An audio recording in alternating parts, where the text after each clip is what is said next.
அனைவருக்கும் என் இனிய வணக்கம். என் பெயர் ஜே ஆர்யாஜி. நான் வித்யாலட்சுமி பள்ளியில் படிக்கின்றேன். இன்று நாம் பேச வந்துள்ள தலைப்பு விடுதலையை வடிவமைத்த வீரப்பெண்மணிகள். இது ஒரு தலைப்பு மட்டுமல்ல, பல வீரப்பெண்மணிகளின் தியாகத்தை குறிக்கிறது. இந்தியா விடுதலையை பெற தங்களுடைய தோள்களில் பல ஆயுதங்களை சுமந்து கொண்டு தங்களது இன்னுயிரையும் குடும்பத்தையும் தியாகம் செய்த மாபெரும் தியாகிகளை பற்றி பேச வந்துள்ளேன். ஒருவர் எவ்வளவு காலம் வாழ்ந்தார் என்பது முக்கியமல்ல, வாழ்ந்த காலத்தில் என்ன சாதித்தார் என்பதே சரித்திரம்.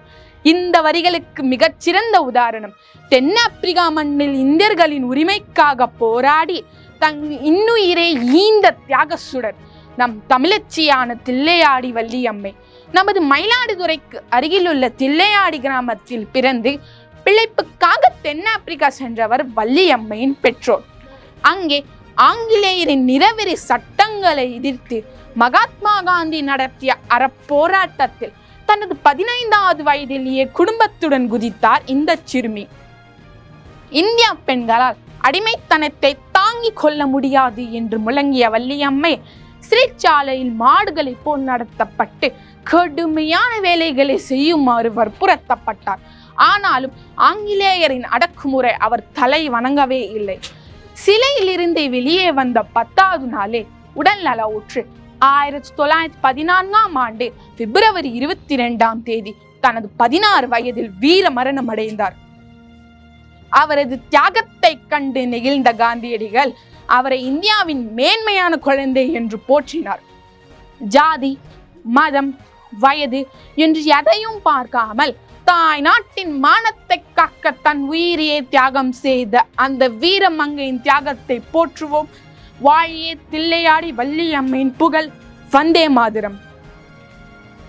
தமிழகத்தின் கடலூர் மண்ணில் பிறந்து ஆங்கிலேயர்களுக்கு சிம்ம சொப்பனமாய் விளங்கிய மாபெரும் விடுதலை போராட்ட வீராங்கனை அஞ்சலி அம்மாள் பற்றி அறியலாம். அஞ்சலி அம்மாள் 1890ஆம் ஆண்டு கடலூர் முதுநகரில் பிறந்தார். அன்றைய காலகட்டத்தில் பெண்களுக்கு கல்வி மறுக்கப்பட்ட நிலையில் திண்ணைப்பள்ளியில் 5ஆம் வகுப்பு வரை படித்தார். 1908ஆம் ஆண்டு முருகப்பா என்பவரை திருமணம் செய்து கொண்டார். திருமணத்திற்கு பிறகும் தனது கணவரின் ஆதரவோடு நாட்டு விடுதலைக்காக போராட துவங்கினார். 1921ஆம் ஆண்டு மகாத்மா காந்தி ஒத்துழையாமை இயக்கத்தை தொடங்கிய போது தமிழகத்தில் அந்த முழக்கத்தை மக்களிடம் கொண்டு சேர்த்து வந்த முதல் பெண்களில் அஞ்சலி அம்மாளும் ஒருவர்.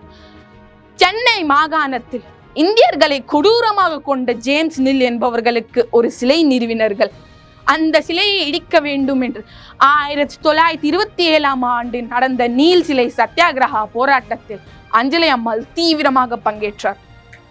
1931ஆம் ஆண்டு காந்தி இர்வின் ஒப்பந்தம் போடப்பட்ட போது தமிழகத்தில் கல்கடை மறியல் போராட்டம் தீவிரமாக நடைபெற்றது. அப்போது காந்திஜியை சந்திக்க அஞ்சலி அம்மாளுக்கு தடை விதித்தார்கள். ஆனால் தடையை மீறி காந்திஜியை சென்ற ரயிலை நிறுத்தி அவரை சந்தித்து பேசினார். அஞ்சலி அம்மாளின் இந்த துணிச்சலை பார்த்து வியந்த காந்திஜி அவரை தென்னாட்டு ஜான்சி ராணி என்று மனதார பாராட்டினார். ஒரு முறை அவர் கர்ப்பமாக இருந்தபோது சிறையில் அடைக்கப்பட்டார். அப்போது விடுதலை போராட்டத்தை விட்டு விடுகிறேன் என்று நிபந்தனை எழுதி கொடுத்தால் மட்டுமே விடுமுறை வழங்கப்படும் என்று அரசு கூறியது. அவர் அந்த நிபந்தனை ஏற்க மறுத்தார். இதை கேள்விப்பட்ட மகாத்மா காந்தி நிபந்தனை இல்லாத விடுமுறை வழங்க வேண்டும் என்று ஆங்கிலேய அரசுக்கு அழுத்தம் தந்து அவரை விடுவிக்க செய்தார்.